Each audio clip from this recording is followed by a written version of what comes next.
Seguimos en la tarde y traemos ahora unos testimonios muy duros de la reciente historia de Colombia. En 2008 se descubrió que las fuerzas de seguridad habían ejecutado extrajudicialmente a decenas de hombres jóvenes de Soacha, una localidad muy pobre cercana a Bogotá. Las víctimas fueron falsamente presentadas por el ejército como guerrilleros muertos en combate. A los ejecutores se les pagaba incluso una recompensa. Para hablar de esto nos acompañan en el plató dos madres, dos mujeres cuyos hijos fueron ejecutados, dos mujeres que piden justicia. Ellas son María Oliverna Sanabria y Luz Marina Bernal. Hola, buenas tardes. Buenas tardes. Gracias por acompañarnos. Les acompaña además Nancy Sánchez, defensora de los derechos humanos de la ONG colombiana Minga. Vamos a entrar enseguida en conversación, pero nuestro corresponsal en Colombia, que ha seguido este caso muy de cerca en el último tiempo, nos ha enviado este reportaje. Vamos a verlo y enseguida hablamos. Cerradas a las fotos de sus hijos muertos, este grupo de madres se reúne cada mañana frente a la corte. Esto es Soacha, al sur de Bogotá, y aquí se juzga a los presuntos asesinos de los jóvenes.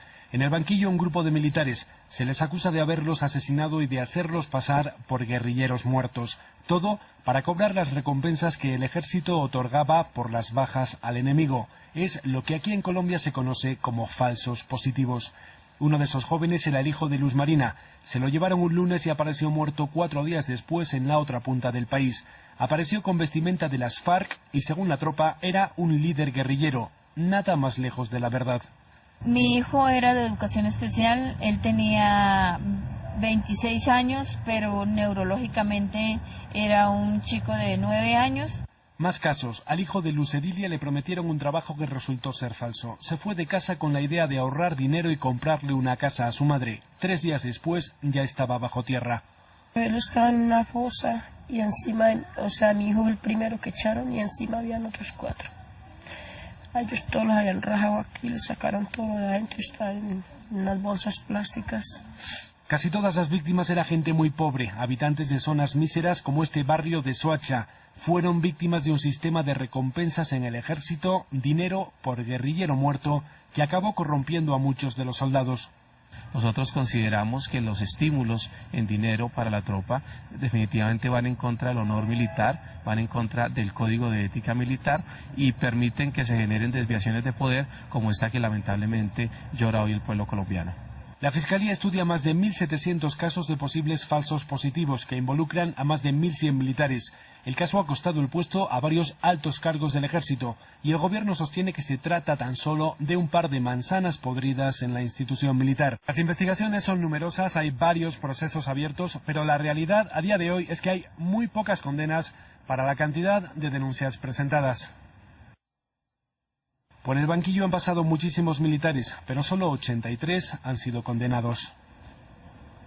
Bueno, Luis Pérez nos ha situado más o menos en el problema que ustedes denuncian. Incluso hemos escuchado el propio testimonio de Marina contándonos su historia. Dennos más detalles exactamente de la desaparición y del asesinato de sus hijos. Marina.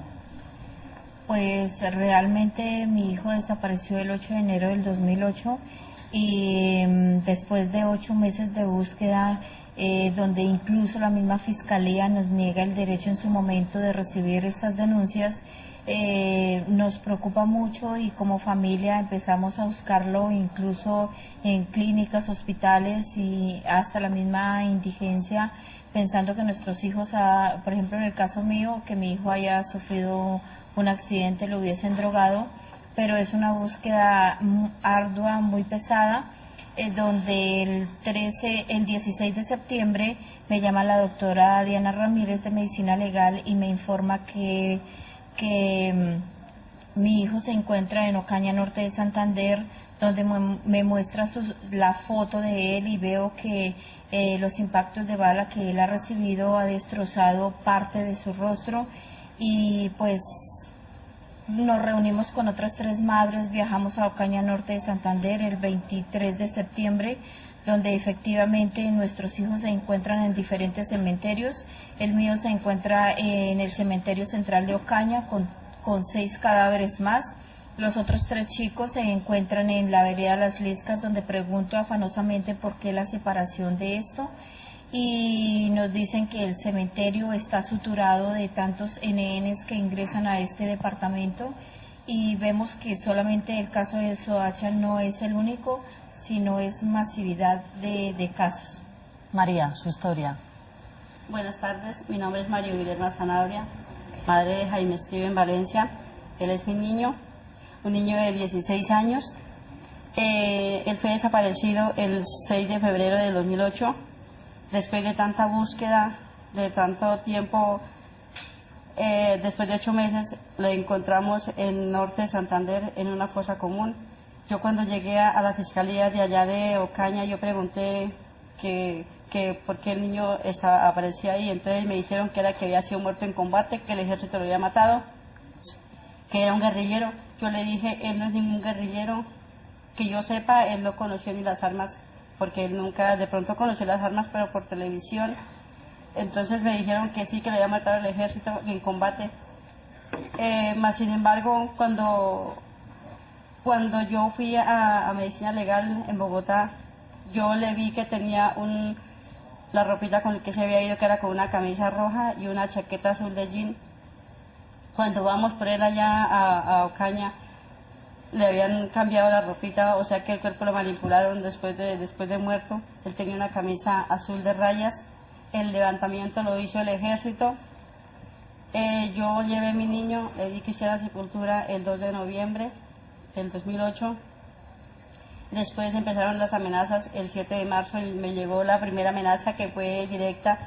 Yo salía por mi niña al colegio cuando yo vi una moto y se vino hacia mí. El tipo que iba atrás se bajó, me tomó por el cabello y me dijo que yo estaba hablando mucho, que me quedara callada, que no denunciara, que no dijera nada. Pues otras palabras que no lo puedo decir por respeto a ustedes. Ahora vamos a hablar, María, de las amenazas que denuncia usted y que están recibiendo, porque ¿en qué momento se dan ustedes cuenta de que están, no solo ustedes, sino muchas más madres, en una situación común y que lo que está pasando es esto que conocemos como los falsos positivos, ¿no? Nancy, ¿en qué momento todas estas madres encuentran un nexo en común y deciden trabajar juntas para pedir justicia y que cese la impunidad? Bueno, pues ellas se encuentran en el momento en el cual van a hacer la exhumación de sus hijos. Además vivían en el dolor en Soacha, el dolor de la desaparición forzosa durante 6 meses, y encuentran a sus hijos a 15 horas del municipio de Soacha, que es la entrada sur de Bogotá, y los encuentran, además de asesinados, que son presentados por el Ejército Nacional como guerrilleros muertos en combate. Ese dolor, esa búsqueda por la verdad y esa indignación también ante esta acusación tan falsa y tan evidente, como los 2 casos emblemáticos que tenemos acá, de un joven de 16 años, campesino, agricultor, y un joven de 26 años que tenía una edad mental de 8 años y que no podía, incluso tenía una discapacidad en su mano derecha, en la cual fue colocada un arma con la que supuestamente fue el combate. Cosas tan absurdas y tan indignantes las unieron a estas madres que están en la búsqueda de la verdad y pidiendo la solidaridad, y aquí estamos acompañadas por las ONG de derechos humanos. Porque según hemos sabido, a los presuntos asesinos se les recompensaba económicamente, ¿no? Hablamos, creo, de 200.000 pesos, que son 85 euros, para que, bueno, aquí nos entendamos. Hay 2 directivas ministeriales, la 029 y la 1400, en la cual se especifica pagos por recompensa y por información, pero no solamente son 200.000 pesos, hay incluso desde 1.000 millones de pesos si tú presentas un guerrillero muerto en combate que haya sido cabecilla de alguna organización guerrillera. Estas directivas fomentaron una masiva crímenes de Estado en todo el país. En el momento hay 3.183, no 1.000 y pico, hay 3.183 ejecuciones extrajudiciales registradas y que ameritaron un pronunciamiento del relator de Naciones Unidas de Ejecuciones Extrajudiciales en Colombia, que dijo que esto era un patrón sistemático y que obedecía a la presentación de muchos. Son casos similares, jóvenes en zonas urbanas muy pobres, jóvenes indígenas o campesinos que no tienen acceso a la justicia. Entonces los detienen, los torturan y los asesinan como muertos, y los presentan como muertos en combate. Ajá.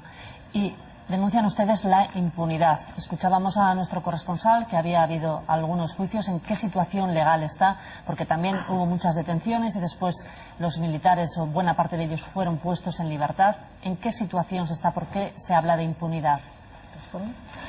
Inicialmente este caso fue tan escandaloso que destituyeron a 27 militares en octubre del 2008, entre ellos 3 generales. Fueron solamente destituidos. En este momento no hay ninguna investigación penal ni disciplinaria contra ellos. Los militares involucrados en la justicia ordinaria, 56 militares en este momento fueron reintegrados a la fuerza pública porque dilataron los términos. Fueron liberados porque la defensa de los militares dilató las audiencias, que tienen que cumplir un plazo de 90 días. Ya han pasado a este momento 355 días y el juez de garantía ordenó su libertad y reintegraron a estos criminales a la fuerza pública. ¿Y quién creen que es el responsable último de todo esto? ¿Los militares obedecían órdenes, actuaron por su cuenta? ¿Quién es el responsable último de lo que ha ocurrido? Pues yo diría que en este caso tanto el presidente en este momento, Álvaro Uribe Vélez, y el ministro Juan Manuel Santos, nuestro actual presidente, ellos sabían a ciencia cierta lo que estaba pasando a lo largo y ancho del país, y inconscientemente las madres de Soacha fueron las que destaparon todos estos crímenes de Estado. ¿Creen que alguna vez podrán ser juzgados por estos crímenes de Estado que ustedes dicen? Pues esperamos que sea así, porque si logramos que en el caso de Soacha se haga justicia, ya que nuestro actual presidente dice actuar contra los derechos humanos, esperamos que lo demuestre en el caso de Soacha y pues haremos el intento de que en esos 3.183 casos también se logre hacer justicia. María decía que fue amenazada en un primer momento. ¿Continúan ustedes se siguen sintiendo amenazadas por su lucha?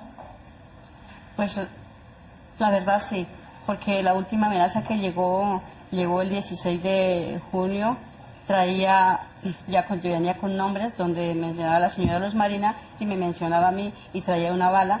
Entonces pues nosotros no tememos por nosotras sino por nuestras familias, por nuestros hijos, por nuestros nietos.